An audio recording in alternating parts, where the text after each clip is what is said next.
ونعوذ بالله من شرور أنفسنا ومن سيئات أعمالنا من يهده الله فلا مضل له ومن يضلله فلا هادي له ونشهد أن لا إله إلا الله وحده لا شريك له ونشهد أن سيدنا وحبيبنا ومولانا محمدا عبده ورسوله الذي أرسله بالحق بشيرا ونذيرا وداعيا إلى الله بإذنه وسراجا منيرا أما بعد فأعوذ بالله من الشيطان الرجيم بسم الله الرحمن الرحيم إذا جاء نصر الله والفتح ورأيت الناس يدخلون في دين الله أفواجا فسبح بحمد ربك واستغفره إنه كان توابا صدق الله مولانا العظيم وقال رسول الله صلى الله عليه وسلم من تشبه بقوم فهو منهم أو كما قال عليه النبي الصلاة والسلام وقال تعالى في شان حبيبه إن الله وملائكته يصلون على النبي يا أيها الذين آمنوا صلوا عليه وسلموا تسليما اللهم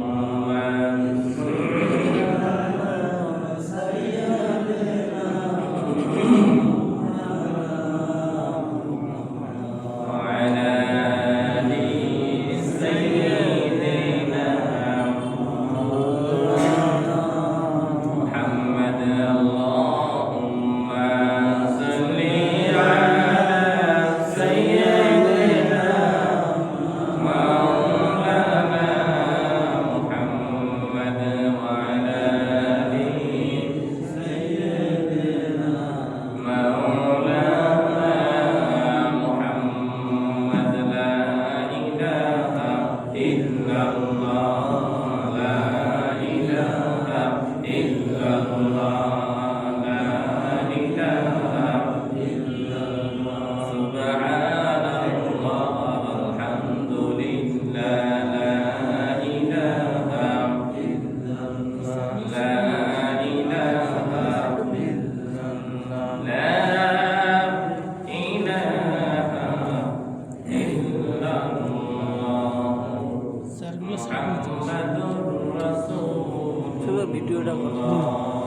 আমাদের সমাজে সকলে খুশি সাল্লাল্লাহু আলাইহি ওয়াসাল্লাম মহান আল্লাহ তাবারক ওয়া তাআলা দরবারে শুকর ও সুজুদ আদায় করছি যে মহান রব্বুল আলামিন আপনাকে আমাকে সপ্তাহের সর্বশ্রেষ্ঠ দিন জুমার দিনে জুমার আজানের পরে মসজিদে আসার তৌফিক দান করেছেন। মহান মাহবুদের দরবারে শুকরিয়া আদায়ের জন্য করছি আলহামদুলিল্লাহ। অসংখ্য অগণিত দরুদ আর সালাম বর্ষিত হোক মা আমিনার নয়নের মনির বিশ্ব নবী মানবতার নবী মুহাম্মদুর রাসূল সাল্লাল্লাহু আলাইহি ওয়াসাল্লাম। সম্মানীয় উপস্থিতি, আমরা জুমাতুল আখিরা শেষ জুমায় চলে এসেছি। আর মাস হিসাবে ইংরেজি বছরের শেষ মাস ডিসেম্বর মাস। আর এই ডিসেম্বর মাস জুড়েই বাঙালিদের ঐতিহ্যের অনেকগুলো স্মৃতিগাথা। তার মধ্যে অন্যতম হল বিজয় দিবস। কি দিবস? কয় তারিখে? 16 তারিখ বিজয় দিবস।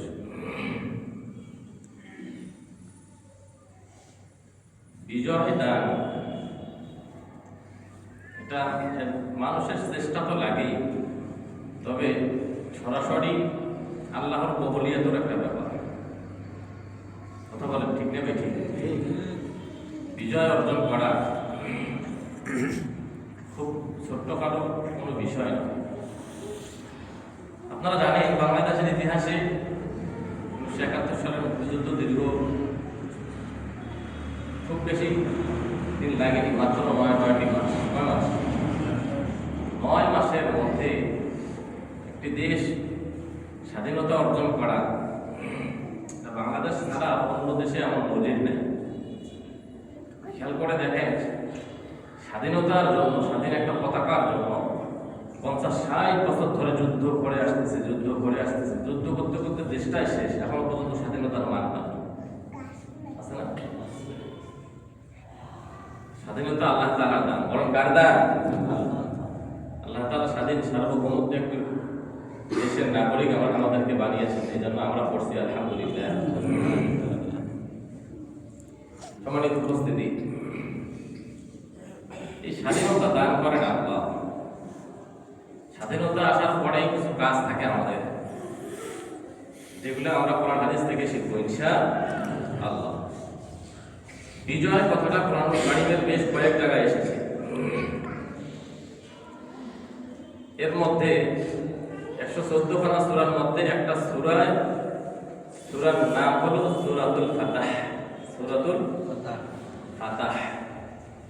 ফাতাহ শব্দের অর্থ হলো বিজয়। ফাতাহ শব্দের অর্থ কি বলেন? বিজয়। ফাতাহ শব্দের মাধ্যমে এখানে আল্লাহ তাআলা ফাতিহা মক্কাকে বুঝিয়েছেন। যেদিন মক্কা বিজয় হয়েছে, সে মক্কা বিজয়টাকে কোরআনুল কারীমের ভাষায় বলা হয়েছে ইন্না ফাতাহনা লাকা ফাতহান মুবিনা। নিশ্চয় আমি আপনাকে বিজয় দান করেছি, এবং এই বিজয় ছোট্টখাটো বিষয় না, এটা সুস্পষ্ট একটা বিজয়। বলেন সুবহানাল্লাহ। ঘোষণা কার? আল্লাহ। কোরআনুল কারীমের ছোট্ট একটি সূরার নাম হলো সূরা নাসর, যেটা তেলাওয়াত করেছি আমরা অনেকে জানি, নামাজের মধ্যে পড়ি। ইযা জাআ নাসরুল্লাহি ওয়াল ফাতহ। এই ফাতাহ, এখানে বিজয় বোঝানো হয়েছে। ইদা মানে যখন, যা নিকটবর্তী হবে, নাসরুল্লাহ আল্লাহর সাহায্য। বলেন কার সাহায্য? আরো জোরে বলেন আল্লাহর সাহায্য। বদরের যুদ্ধে লক্ষ লক্ষ সাহাবী ছিল না, মাত্র 313 জন সাহাবী মর্দে মুজাহিদ। আর এই পাশে ওরা ছিল হাজার হাজার। এরা ছিল হাজার হাজার। আল্লাহ বিজয় দান করেছেন মুসলমানদেরকে। বলেন সুবহানাল্লাহ। অনুরূপভাবে হুনাইনের যুদ্ধ, খন্দকের যুদ্ধ, যতগুলো যুদ্ধ আপনি দেখেন না কেন, সংখ্যায় যতই কম হোক, আর এদের মধ্যে যদি তাকওয়া থাকে, খোদাভীতি থাকে, আল্লাহ সন্তুষ্টি থাকে, আল্লাহ তাআলা তাদের মাধ্যমেই বিজয় দান করেন। বলেন সুবহানাল্লাহ। তারই নমুনা স্বরূপ বাংলাদেশের ইতিহাসে 1971 সালে হাজার হাজার মার বোন ভাই মিলে লক্ষ লক্ষ শহীদ হলো। মাত্র 9টি মাস দীর্ঘক্ষয়ী স্বাধীনতা যুদ্ধের মাধ্যমে আল্লাহ তাআলা স্বাধীন সার্বভৌমত্ব একটি দেশ আমাদেরকে উপহার দিয়েছেন। বলেন ঠিক না বেঠিক? এই জন্য আমরা সকল শহীদদের আত্মার মাগফিরাত কামনা করি। আল্লাহ তাআলা তাদেরকে জান্নাতের উচ্চ মাকাম দান করুন। আমরা পড়ি আমিন। স্বাধীনতাকে কেন্দ্র করে অনেক গান রচনা করা হয়েছে। স্বাধীন ছেলেদের প্রতি আমাদের ভালোবাসা আছে না নাই? এক সাগর রক্তের বিনিময়ে বাংলার স্বাধীনতা আনলে যারা, আমরা তোমাদের ভুলবো না, আমরা তোমাদের ভুলবো না। ঠিক কিনা বলেন? এক সাগর রক্তের বিনিময়ে স্বাধীনতা এসেছে। আল্লাহ তাআলা বললেন, যখন স্বাধীন আসবে, আল্লাহর সাহায্য যখন তোমাদের মধ্যে আসবে, ওয়ারাআইতান নাসা ইয়াদখুলুনা ফী দীনিল্লাহি আফওয়াজা, তখন আপনি দেখতে থাকবেন মানুষগণ দলে দলে দলে দলে ইসলামের মধ্যে ধাবিত হবে। কিসের মধ্যে? যারা বলেন কিসের মধ্যে? ইসলামের মধ্যে ধাবিত হবে। জাস্ট ফর এক্সাম্পল, 2024 সালে ফ্যাসিস্ট যখন বিদায় হলো, লক্ষ লক্ষ তরুণ, লক্ষ লক্ষ শহীদ হওয়া লাগেনি, মাত্র কয়েক হাজার যুবক আর তরুণ আর শিশুরা মিলে, ছাত্ররা মিলে রক্ত দিল, মাঠে নামলো, আন্দোলন করলো। আমরা সহযোগিতা করেছি মাত্র। আমরা কি করেছি? সহযোগিতা করেছি। এরপরে বাংলাদেশের ইতিহাসে নতুন করে এক স্বাধীনতা আমরা পেলাম। যদিও বা অনেকে এটার বিরোধিতা করেন, কিন্তু একটু আপনার জায়গা থেকে আপনি খেয়াল করে দেখেন, ইতিপূর্বে মানুষ আমরা যে অবস্থায় ছিলাম, 24 পরবর্তী দিনে বলেন ভালো আছি না খারাপ? কথা বলেন, ভালো আছি। মানুষ এতদিন ছিল এক নায়কতন্ত্রের অধিকারে। জোরজার মুল্লুক তার নীতি যেমন ফেরাউনের শাসন আমলে ছিল, আইয়ামে জাহিলিয়াতের আমলে ছিল, তারা যেটা বলেছে সেটাই করেছে। ঠিক না বেঠিক? অন্য দল আর অন্য মত, অন্য লোক কারোটাকে কোনো রকমের গ্রহণযোগ্যতা দেয়নি, যা মন চায় তাই করেছে। জেল জুলুম, নির্যাতন, ফাঁসি, হত্যা, ছিনতাই, রাহাজানি, চুরি ডাকাতি, খুন খারাপি, চোরাচালান, যা মন চাইছে ওরা সেভাবে চালিয়েছে। আল্লাহ তাআলা কিছুটা হলেও 24 পরবর্তী দিনে আমরা ভালো ছিলাম, আলহামদুলিল্লাহ। বলেন আলহামদুলিল্লাহ। অ্যাক্সিডেন্টের লোক এটাকে একটু গলাটা করতে চেষ্টা করছে, যদি না করতো আমরা আরো ভালো থাকতাম। কথা বলেন, আরো ভালো থাকতাম। আশা করি আল্লাহ তাআলা সামনের দিনে সুদিন দিবেন ইনশাআল্লাহ। আর একটা নমুনা হলো, আল্লাহ তাআলা জানাই দিলেন যখন পূর্ণ স্বাধীনতা আল্লাহর পক্ষ থেকে আসবে, আপনি দলে দলে আপনি দেখবেন দলে দলে লোকজন ইসলামের মধ্যে দাবিত হচ্ছে। বেদিন যারা ছিল, কাফের যারা ছিল, নাস্তিক যারা ছিল, সবগুলো ইসলামের ছায়া তলে এসে, ইসলামের পতাকা তলে এসে ইসলামকে তারা গ্রহণ করে নেবে। ইসলামের উপরে অটল অবিচল থাকবে, ইসলামের উপরে তারা জীবন দেবে, ইসলামের উপরে তারা রক্ত ঝরাবে, ইসলামের জন্য স্লোগান দেবে, ইসলামের পক্ষে কথা বলবে, ইসলামের জন্য মরবে, ইসলামের জন্য বাঁচবে, ইসলামের জন্য যা করা লাগে করবে। যেন বলেন ঠিক না বেঠিক? এই সময় শুধু বসে থাকলেই হবে না, বিজয় যখন আসবে, আসার পরে মানুষজন যখন এরকম দলে দলে ঢুকতে থাকবে, আল্লাহ তাআলা জানাই দিলেন পরবর্তী আয়াতে 3টা কর্মসূচি। কয়টা? বলেন কয়টা কর্মসূচি? ফাসাব্বিহ বিহামদি রাব্বিকা ওয়াস্তাগফিরহু ইন্নাহু কানা তাওয়াবা। ফাসাব্বিহ, যখন আপনি দেখবেন আল্লাহ তাআলার পক্ষ থেকে বিজয় চলে এসেছে, বিজয় সন্নিকটে, মানুষজন যখন ইসলামের মধ্যে ধাবিত হতে আছে, তখন আপনার করণীয় হলো আপনি আল্লাহ তাআলার প্রশংসা আদায় করেন। কার প্রশংসা? আরো জোরে বলেন, কার প্রশংসা? কৃতজ্ঞতা কার জন্য? আল্লাহ। আজ আমরা মানুষ নিমগাড়া হয়ে গিয়েছি। ঠিক যেমনই ভাবে মুসা আলাইহিস সালামের জামানায় ফেরাউন তাওহীদি মুসলমানদের উপরে এত জুলুম নির্যাতন করেছে, যারা এই মুখে কালিমার ঘোষণা দিয়েছে তাদেরকে হত্যা করেছে। মুসা আলাইহিস সালামের আবির্ভাব হবে শুনে লক্ষ লক্ষ পুত্র সন্তানদেরকে বেঁচে বেঁচে জীবন্ত হত্যা করেছে,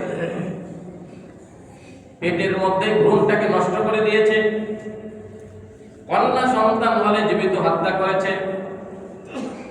আর সে সময় যে সমস্ত লোকজন যুবক ছিল, পরিপূর্ণ বয়সে যারা উপনীত হয়েছিল, তাদেরকে সরকারি সকল ধরনের সুযোগ সুবিধা থেকে বঞ্চিত করেছে, ওদেরকে শুধু ব্যবহার করেছে। ওরা কোনো রকমের সরকারি সুযোগ সুবিধা পাবে না। আর মহিলারা এদেরকে বাদী হিসাবে রেখেছে। সন্তানদেরকে হত্যা, জুলুম আর নির্যাতন, মুসলমানদের উপরে জুলুমের স্ট্রিম লোলা, জুলুমের উপর জুলুম যখন তারা করেছে, আল্লাহ তাআলা জানাই দিয়েছেন যত জাতির উপরে আল্লাহ তাআলা বিজয় দিয়েছেন তার মধ্যে উল্লেখযোগ্য একটি জাতি হলো বনী ইসরাঈল জাতি। বলেন কি জাতি? যারা বলেন কি জাতি? বনী ইসরাঈল।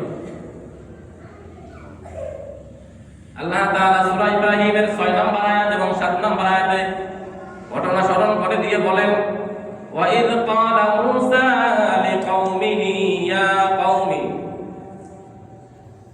ওয়া ইয ক্বালা মূসা লিকাওমিহি উযকুরু নি'মাতাল্লাহি আলাইকুম ইয আনজাকুম মিন আলি ফিরআউন। হে মূসা, তুমি স্মরণ করো সেই সময়ের কথা যখন আল্লাহ তাআলা আপনার উপরে আল্লাহর নিয়ামত তখন তোমাদেরকে দিলেন। আল্লাহ কি দিলেন? নিয়ামত দান করলেন। কি নিয়ামত দান করলেন? মূসা আলাইহিস সালাম তার কওম যখন ফেরাউনের এই অত্যাচারে অতিষ্ঠ, দেশে থাকার মতো আর পরিবেশ নাই, এখন পালাতে হবে, মূসা আলাইহিস সালাম তার অনুসারী যারা ছিল এদেরকে একত্রিত করলেন। মোটামুটি 12টা গোত্রের লোকজন ছিল। কয় গোত্র? আমার সাথে একটু কথা বলেন আপনারা। কয় গোত্র? 12টা গোত্রের লোকজনকে তিনি একত্রিত করলেন। একত্রিত করে রওনা হয়েছে, দেশে আর থাকার পরিবেশ নাই, হিজরত করতে হচ্ছে। দলপতিরা, বিভিন্ন কওমের গোত্রের লোকজন, অধিপতিরা, নেতারা তারা করছে কোথায় যাব? মূসা আলাইহিস সালাম বললেন আমার সাথে সাথে চলো। পিছনেই আবার ফেরাউনের বাহিনী তারা ধাওয়া করার জন্য ধেয়ে আসছে। অস্ত্র শস্ত্র সবকিছু মিলে 8,20,000-এর মতো সৈন্য। কতগুলো? 8,20,000-এর মতো সৈন্য, কাফের সৈন্যরা ফেরাউনের আন্ডারে। এরা মুসলমানদেরকে ধাওয়া করার জন্য আসতেছে অস্ত্র শস্ত্র নিয়ে। মূসা আলাইহিস সালাম তার অনুসারী সহ চলেছেন হিজরতে, অচেনা কোনো পথের সন্ধানে। আল্লাহ তাআলা ব্যবস্থা করে দিলেন। আল্লাহ তাআলা জানাই দিলেন, হে মূসা, কোনো ভয় নাই, কোনো টেনশন নাই। যারা কেবলমাত্র একমাত্র শুধুমাত্র আল্লাহর উপর ভরসা করে, আল্লাহ তাখাফু ওয়া লা তাহজানু ওয়া আবশিরু বিল জান্নাহ, তাদের কোনো লা খাউফুন আলাইহিম ওয়া লা হুম ইয়াহজানুন, তাদের কোনো ভয় নাই, কোনো টেনশন নাই। আল্লাহ তাআলা জানাই দিলেন, হে মূসা, তোমার হাতে ওটা কি? এটা তো লাঠি। যেমনটা আগে বলেছিল, ক্বালা হিয়া আসায়, মূসা তোমার হাতে কি? কয় লাঠি। আতাওয়াক্কাউ বিহা ওয়া আবুশু বিহা আলা গানামি ওয়া লিয়া ফিহা মাআরিব উখরা। কয়টা দিয়ে কি করো? কয়টা দিয়ে আমি রাস্তা ময়লা রাস্তাদায়ক কষ্টদায়ক বস্তু সরিয়ে ফেলি। এরপর আমার যে ছাগি আছে এদের জন্য ডাল পাড়া পাড়ে এদেরকে পাতা খাওয়াই। কয়টা মূসা ওটা শুধু ওই কাজে ব্যবহার নয়, ওইটা এখন অন্য কাজে ব্যবহার করো। আল্লাহর হুকুমে ওটা মাটিতে ছেড়ে দাও। বলেন সুবহানাল্লাহ। কি মাটিতে কি করো? ছেড়ে দাও। সে সময় ওই মাটিতে ছেড়ে দেওয়ার ফলে ওটা সাপ হয়েছিল এবং ফিরআউনের সমস্ত জাদুগুলোকে ওই সাপ খেয়ে ফেলেছিল। বলেন সুবহানাল্লাহ। এই ক্ষেত্রে আল্লাহ বললেন মাটিতে ছেড়ে দাও। এই যে তোমার হাতের লাঠিটা, এটা সমুদ্রের উপরে আঘাত করো। সমুদ্রের উপরে মূসা আলাইহিস সালাম আঘাত করতে দেরি 12টা কওমের জন্য 12টা রাস্তা হইতে দেরি নাই। বলেন সুবহানাল্লাহ। রাস্তা হলো কয়টা? সবাই বলেন কয়টা? 12টা রাস্তা দিয়ে 12টা গোত্রের লোকজন আরামে খুব সুন্দরভাবে চলে যাচ্ছে। মূসা আলাইহিস সালামের প্রশংসা করতেছে। যদি রাস্তা না হয় তারা একেবারে সমুদ্রের দ্বার প্রান্তে পৌঁছে চলে এসেছে। পিছনে সৈন্য, সামনে সমুদ্র। উভয় সংকট কিনা বলেন? উভয় সংকট কিনা? জলে কুমির, ডাঙ্গায় বাঘ, নাকি স্যার? জলে কুমির, ডাঙ্গায় বাঘ, উভয়টাই সংকট। জলে যদি ঝাঁপ দেন, কুমির খেয়ে নিচ্ছে, পিছনে আপনার বাঘ ধাওয়া দিচ্ছে, উভয় সংকট। যেমন সে সময়ের তাওহীদি জনতা মুসা আলাইহিস সালামের অনুসারীরা ঠিক একই রকম পরিস্থিতির শিকার হয়েছিল। সামনে ওদের সমুদ্র যদি ঝাঁপ দেয় তলে পড়ে যাবে, পেছনে তো ফেরাউনের বাহিনী তাদেরকে পিষে আবার টুকরো টুকরো করে ফেলবে। আল্লাহ তাআলা ওই মুহূর্তে মুসা আলাইহিস সালামকে বললেন, মুসা সমুদ্রে আঘাত করো লাঠি দিয়ে। তোমার এই লাঠি তো আর অন্য কোনো সামান্য অন্য কোনো লাঠি নয়, এটা আল্লাহর দেওয়া মুআজিজার লাঠি। বলেন সুবহানাল্লাহ। 12টি রাস্তা হয়ে গেল, তারা সকলে নিরাপদে চলাচল করে রাস্তা পার হয়ে ওই পাশে চলে গেল। ফেরাউন তার সৈন্য সামন্ত দলবল নিয়ে যখন এটার উপরে আসছিল সমুদ্রের ধারে, এসে দেখে কি ব্যাপার, মুসা তো আসলে জাদুকর, দলবল নিয়ে চলে গেল। না আমরা কি করব, আমরা ওদেরকে দাওয়া করার জন্য রাস্তা যেহেতু পাইছি রেডিমেড, আমরাও চলে যাই। আমরাও কি করি, চলে যাই। আমরা তো মানুষ সুযোগ সন্ধানী, কি বলেন, সুযোগ সন্ধানী কিনা? রাস্তার ধারে অ্যাক্সিডেন্ট করে মানুষ মরে, আর সুযোগ সন্ধানে মানুষ আমরা মোবাইল থাকি পকেট থাকি মোবাইল আর টাকা বের করি না। কি সুযোগ সন্ধানী না মানুষ? আসলে কি এটা উচিত? অ্যাক্সিডেন্ট করেছে, হয়ে গেছে অ্যাক্সিডেন্ট, কেউ বা মোটরসাইকেল নিয়ে পালাই যাবে ধান্দার খোঁজে, কেউ বা পকেট চেক করে, এই সময় মোবাইলটা নিয়ে চলে যায়, টাকা পয়সা থাকলে ওটা নিয়ে নিই। আহা, বড় কপাল পড়া মানুষ আমরা। মুসা আলাইহিস সালাম নিরাপদে চলে গেলেন ফেরাউন পিছনে দাওয়া করার জন্য। যখন এসে দেখলো রেডিমেড রাস্তা হয়ে গিয়েছে, তারা বলল এই সুযোগটা আমরাও কাজে লাগাই। যখন তারা তার দলবল সৈন্য সামন্ত মিলে ওই সমুদ্রের মধ্যে দিয়ে চলা শুরু করেছে, তবে অন্য কেউ না বুঝলেও ফেরাউনের ভিতরে একটু ভয় ছিল। একটু কি ছিল? ভয় ছিল। কি যে ভয়, কি যে ভয়, ভয় ভয় করে। এখন নেতা ছাড়া তো নেত্রী চলার কথা বলেন। নেতা সামনে যাবে, তারপর না কর্মীরা যাবে, এটা কি বলেন আপনারা? নেতাকে সামনে রেখে কর্মীরা যেতে আগ্রহী নয়, ঠেলে ঠুলে করে নেতা চলেন। যদি বা অন্তরে ভয়, মুখ দিয়ে তো প্রকাশ করতে পারছে না, কি বলেন? ফেরাউন তার দলবল নিয়ে যখন চলে গেছে, ঠিক মাঝ বরাবর যখন গেছে, উভয় পক্ষের পানিকে হুকুম দিয়েছেন কি? আল্লাহ। সেই ওখানে তার 8,20,000 সৈন্য সহ ফেরাউনের গোষ্ঠীকে জনমের মতো শেষ করে দিয়েছেন কে? আল্লাহ তাআলা সেখানে পরবর্তী দিনে স্মরণ করে দিচ্ছেন, হে মুসা তোমরা স্মরণ করো ওই সময়ের কথা যখন ফেরাউন তোমাদের উপরে জুলুম অত্যাচার করেছিল। ইউদাব্বিরুনা আবনাকুম ওয়া ইস্তাহয়ুনা নিসাকুম ওয়া ফি যালিকুম বালাউম মির রাব্বিকুম আযীম। মুসাকে তো আমি আমার নিদর্শন সমূহ সহ প্রেরণ করেছিলাম এবং বলেছিলাম তোমার সম্প্রদায়কে অন্ধকার হতে আলোতে আনয়ন করো এবং দিবসগুলোর জন্য। আল্লাহ তাআলা বলেছেন ওই সময়ে যে সমস্ত নারীদেরকে তারা হত্যা করেছে, বাদী করে রেখেছে, সন্তানদেরকে তারা হত্যা করেছে, মানুষদেরকে, যুবক যুবতীদেরকে অনেক কষ্ট দিয়েছে, আল্লাহ তাআলা যখন তাদেরকে এখান থেকে নিয়ে মুক্তি দিলেন, আল্লাহ তাআলা পরবর্তী আয়াতে জানাই দিলেন, ওয়াইদ তাআযানা রাব্বুকুম লাইন শাকারতুম লাযীদান্নাকুম ওয়া লাইন কাফারতুম ইন্না আযাবি লাশাদীদ। আল্লাহু আকবার।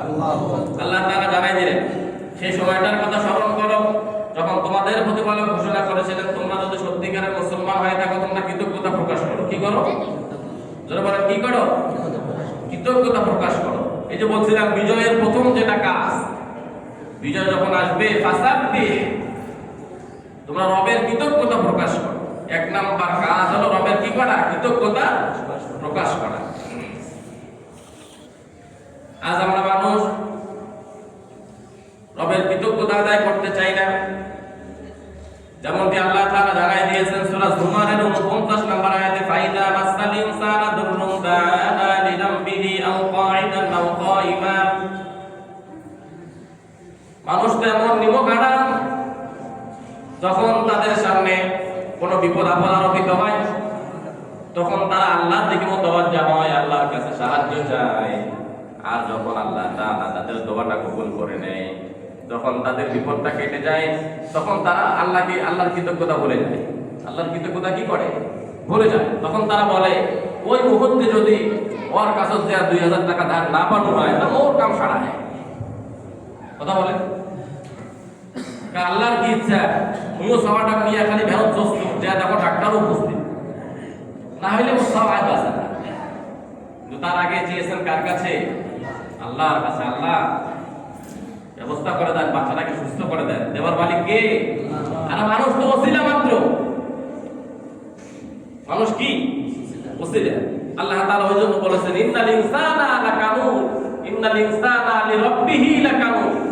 নিশ্চয় মানুষ বড় নিমুখারাম। কথা কার? আল্লাহ। আরো জনে বলেন কার কথা? আল্লাহ। আপনি কারো উপকার করবেন, কিছুদিন পরে সে আপনার বাস দেওয়া চিন্তা করে। কথা বলেন কারো কষ্ট দেখে আপনি তাকে কিছু টাকা আওলাদ দিয়েছেন, পরে দিয়ে হাসানা দিয়েছেন, না একটা বাড়ি দেওয়া শেষ, চাবেন তারপরে দেবে না। যদিও বা চেতে যান, তো মনে হয় তখন আপনি ওর কাছে ফকির আর সে আপনার মনিব। একেবারে বাস্তব কথা বলছি। আল্লাহ বলছে যে, আল্লাহ বলছে যে ইন্নাল ইনসানা লিরাব্বিহি লাকানুন, নিশ্চয় মানুষ বড় নিমুখারাম। মানুষ বড় নিমুখারাম। আল্লাহর কায়, আল্লাহর পরে আল্লাহর দেওয়া অক্সিজেন গ্রহণ করে, আল্লাহর জমিনে চলাচল করে, মানুষ আল্লাহর আইন মানতে চায়। কথা বলে অন্য জায়গায় বলেছেন, কাইফা তাকফুরুনা বিল্লাহি ওয়া কুনতুম আমওয়াতান ফাআহইয়াকুম সুম্মা ইউমীতুকুম সুম্মা ইউহয়ীকুম সুম্মা ইলাইহি তুরজাউন।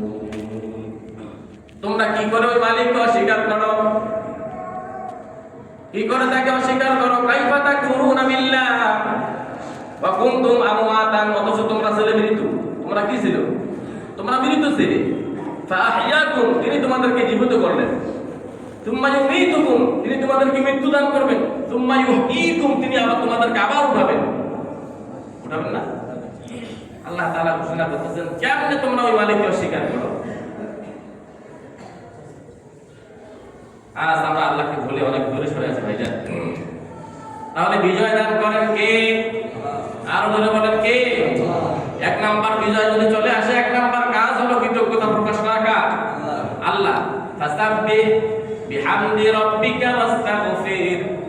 কৃতজ্ঞতা তো আল্লাহর শুকরিয়া আদায় করবেনই, এর ফাঁকে আল্লাহর ইবাদত করা। আল্লাহর কি করা? আল্লাহর ইবাদত করা, হামদ করা, প্রশংসা করা। আল্লাহর কি করা? প্রশংসা করা। রাসূল আরবি সাল্লাল্লাহু আলাইহি ওয়াসাল্লাম যখন মক্কার জমিন থেকে নিয়ে জন্মভূমির প্রতি মানুষের একটা টান আছে না নাই? আমাদের ভালোবাসা আছে কি না? বলে যারা আজ রোহিঙ্গা সেজে ওই দেশ থেকে ত্যাগ করে আসছে, দেশের যে কি টান আর কি মহাব্বত, এটা ওরা অনুমান করতেছে। মা বাবার জন্মভূমি, ভিটা মাটির টান, আত্মীয়তার কলিজার সম্পর্ক সব কিছু ছিন্ন করে একেবারে নিজেকে নিঃস্ব সেজে অন্য দেশে চলে যেতে হয়। ঠিক না? ঠিক। রাসূল সাল্লাল্লাহু আলাইহি সাল্লাম যখন মক্কার ভূমিতে থাকার পরিবেশ নাই, তখন তিনি হিজরত করতে বাধ্য হলেন মদিনায়। কোথায়? মদিনায়। রাসূল সাল্লাল্লাহু আলাইহি সাল্লাম মক্কা থেকে মদিনার দিকে যান, আর বারবার সে কাবার দিকে, সে মক্কার দিকে ফিরে তাকান। সুবহানাল্লাহ বলবেন না? রাসূল নীরবে চোখ বেয়ে পানি আর দোয়া করতেছিলেন, আল্লাহ আমার জন্মভূমি আর এই কাবার সাথে আমার যে সম্পর্ক হয়েছে, কাবার দুশমনেরা যদি আমাকে এরকম ভাবে হিজরত করতে বাধ্য না করত, তাহলে জীবন চলে যেত, এই মক্কা থেকে আমি যেতাম না। বলেন সুবহানাল্লাহ। কি ভালোবাসা জন্মভূমির উপরে। এজন্য আমরা বলি হুব্বুল ওয়াতানি মিনাল ঈমান, দেশপ্রেম ঈমানের অঙ্গ। দেশপ্রেম, কথা বলেন, দেশপ্রেম ঈমানের অঙ্গ। দেশের প্রতি যার ভালোবাসা নাই, তার ঈমানের ঘাটতি রয়েছে। দেশের প্রতিটি মাটি দেশের প্রতিটি ইঞ্চি ইঞ্চি জায়গা, দেশের প্রতিটি সম্পদ একটা মুসলমানের জন্য তার নিজের সম্পদের চেয়েও দামি। কথা বলেন ঠিক না বেঠিক? এগুলাকে যারা ধ্বংস করে, নষ্ট করে, এরা আসলে মুসলমান নয়, এরা জালিম। এরা কি? কথা বলেন, এরা কি? জালিম। কোন জালিমের সাথে আমাদের সম্পর্ক রাখা যাবে? 3 নাম্বার কর্মসূচি হলো আস্তাগফির, আল্লাহর কাছে তওবা ইস্তেগফার করা। কি করা? তওবা ইস্তেগফার করা। আজ বিজয় দিবস যখন আসে, সেদিনটাকে আমরা যদি ইসলামের আগে কি করতে চাই, আমাদের 3টা কর্মসূচি আমাদের সামনে রাখতে হবে। 1 নাম্বার আল্লাহর কৃতজ্ঞতা প্রকাশ করা, যে আমাদের এই বিজয় দিয়েছেন কে? আল্লাহ দিয়েছেন। কেননা এটা 9 মাস সংগ্রহ যুদ্ধ করে একটা দেশ স্বাধীন হওয়া, এটা খুব খুব কঠিন একটা ব্যাপার। অথচ চোখের সামনে আজ 50 বছর 60 বছর ধরে যুদ্ধ করতেছে একটা স্বাধীন পতাকার জন্য, তারা পাচ্ছে না। আল্লাহ তাআলা দান করেছেন আমাদেরকে, এই জন্য আল্লাহর দরবারে শুকরিয়া আদায় করেন সুবহানাল্লাহ। সেজন্য মসজিদগুলোতে কোরআনুল কারীমের আয়োজন করে, কোরআন খতমের ব্যবস্থাপনা করা, হাত মিলাদ কিয়ামের আয়োজন করা, মিলাদের আয়োজন করা এবং সিরাতের মাহফিল করা, এগুলো হলো এটার মানে আপনার কর্মসূচি থাকা দরকার। তার পরিবর্তে আমরা কি করি? আমরা পুরাটা উল্টাটা করি, পুরা উল্টা করি, পুরা কি করি? উল্টা করি। গান বাজনা, আতশবাজি আর শরীর হেলে দুলে নাচ, এগুলো দিয়ে অপসংস্কৃতি আজ আমরা পড়ে গেছি। অথচ আল্লাহ বললেন যখন বিজয় আসবে, বিজয়ের দিনগুলো এরকম ভাবে উদযাপন করো। রাসূল সাল্লাল্লাহু আলাইহি ওয়াসাল্লাম যখন 10 বছর পরে আবার যখন তিনি মক্কায় দিন দিন লোকজন ভারী হতে লাগলো, রাসূল সাল্লাল্লাহু আলাইহি ওয়াসাল্লাম যখন আবার মক্কায় আসলেন দলবল নিয়ে, সাহাবীদেরকে নিয়ে, মক্কার মানুষরা তখন ভয় আতঙ্কিত, না জানি আজ মুহাম্মদ যদি আমাদের এতদিনের সেই আমরা যে দুর্ব্যবহার তার সাথে করেছি, জুলুম অত্যাচার করেছে, আজ যদি তারা শোধ নিতে আসছে, প্রতিশোধ নিতে আসছে। রাসূল সাল্লাল্লাহু আলাইহি ওয়াসাল্লাম গিয়ে সর্বপ্রথম উম্মে হানির ঘরে, কেউ বলেছেন তার ঘরে, সর্বপ্রথম তার কাফেলাকে রেখে 8 রাকাত সালাত আদায় করেছেন। কয় রাকাত বলেন? ধরে বলেন কি করেছেন? 8 রাকাত সালাত আদায় করেছেন। কেন? আল্লাহ বলেছেন যখন বিজয় আসবে তখন অন্য কিছু নয়, আল্লাহ তাআলার দরবারে কৃতজ্ঞতা প্রকাশ করো, ইবাদত করো, সিজদার মাধ্যমে। ধরে বলেন সুবহানাল্লাহ। রাসূল সাল্লাল্লাহু আলাইহি ওয়াসাল্লাম গেলেন, যাওয়ার পর সর্বপ্রথম 8 রাকাত নামাজ আদায় করে নিলেন। এরপর সমস্ত সাহাবীদেরকে নিয়ে, সবাইকে নিয়ে তখন তিনি বললেন, আজ তোমরা আমার কাছ থেকে কি চাও? সবাই কাফেররা সবাই ভীত সন্ত্রস্ত, আজ আমাদের কুপাকাত করে দেবে, আমাদের তো অবস্থা খারাপ। এই যে মুহাম্মদকে আমরা তার অনুসারীদেরকে মারতে মারতে দেশ ছাড়িয়ে করে বাধ্য করলাম, তারা আজ এসে আমাদের ক্ষমতার মসনদ দখল করেছে, আজ তো আমাদের প্রতিশোধ নেওয়ার দিন। কথা বলেন ঠিক না বেঠিক? আমরা হয়তো তাই করতাম। রাসূল সাল্লাল্লাহু আলাইহি সাল্লাম বললেন, না ভাই, আমি তোমাদের কাছে প্রতিশোধ নিতে আসিনি। যেন বলেন সুবহানাল্লাহ। যেমনই ভাবে আমার ভাই ইউসুফ আলাইহিস সালাম তার ভাইদেরকে, তার জাতিকে ক্ষমা করে দিয়েছিলেন, সেই সুবাদে আমিও আজ সমাজকে ক্ষমা করে দিলাম। যেন বলেন সুবহানাল্লাহ। তোমার উপস্থিতি, বিজয় আল্লাহ তাআলার দেওয়া এক বিশাল নিয়ামত। আল্লাহ তাআলা আমাদেরকে বিজয় দিয়েছেন। 16 ডিসেম্বর আমাদের কি দিবস? বিজয় দিবস। আমরা সেই দিনে বেশি বেশি ইস্তেগফার করব, আল্লাহর কৃতজ্ঞতা প্রকাশ করব, নামাজ আদায় করব, বেশি বেশি আল্লাহ তাআলার কাছে শুকরিয়া আদায় করব। আল্লাহ তাআলা সে তৌফিক দান করুন। আমরা পড়ি আমিন। ওয়া আখিরু দাওয়ানা আলহামদুলিল্লাহ। আসসালামু আলাইকুম ওয়া রাহমাতুল্লাহ। সুন্নাত বাকিয়াত সুন্নাত পড়ে।